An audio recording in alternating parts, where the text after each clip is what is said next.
Hello everyone, welcome to Learning with Kuya Chan, where we make physics and math easy and fun to learn. In today's video, we're diving into kinematics, a branch of physics that focuses on the motion of objects. So, let's get started. First thing first, what is motion?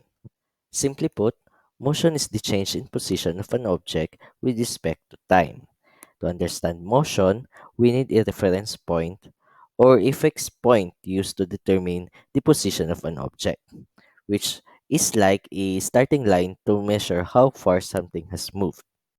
Motion can be linear, meaning the object moves in a straight line, or nonlinear, where the path is curved. Today, we'll focus on linear motion or motion in one dimension. When we talk about motion in one dimension, we need to understand three key concepts: position, distance, and displacement. Position is where the object is at any given time. Distance is the total path length traveled, while displacement is the straight line distance from the starting point to the final position. Let's look at an example. Imagine a car moving from point A to point B. The distance it travels is the entire path length, while the displacement is just the straight line from A to B. This highlights the difference between distance, a scalar quantity, and displacement, a vector quantity.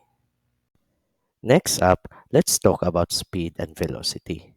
Speed is how fast something is moving, and it's a scalar quantity, meaning it doesn't include direction. Velocity, on the other hand, is a vector quantity, meaning it includes both speed and direction. Acceleration is the rate at which an object's velocity changes over time. If an object speeds up or slows down, it is accelerating.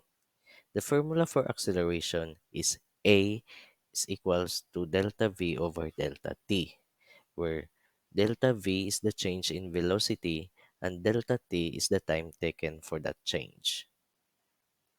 In one-dimensional motion, there are three key equations that help us describe motion. These are: first, V is equals to U plus AT. Second, S is equals to UT plus 1 half AT squared.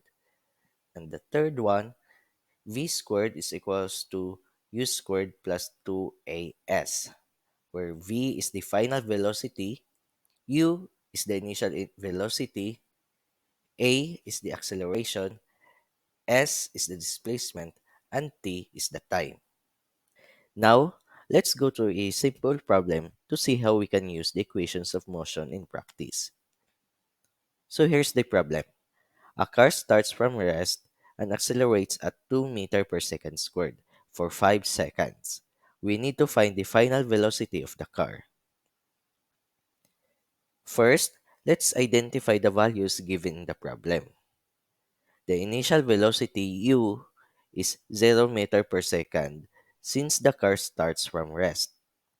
The acceleration a is 2 meter per second and the time t is 5 seconds. Now, will choose the appropriate equations of motion to solve for the final velocity. The equation we'll use is v is equals to u plus at, where v is the final velocity. Now we'll substitute the values we identified earlier into the equation. This gives us v is equals to 0 meter per second plus 2 meter per second squared times 5 seconds. Finally, we'll calculate the v, which is equals to 10 meter per second. So the final velocity of the car is 10 meter per second.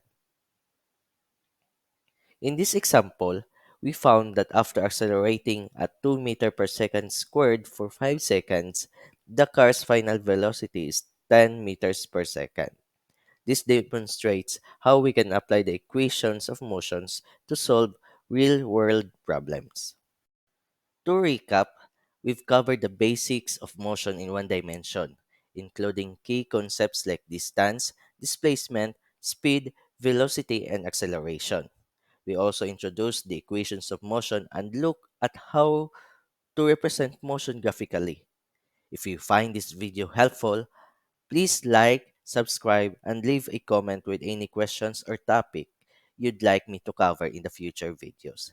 Thank you very much.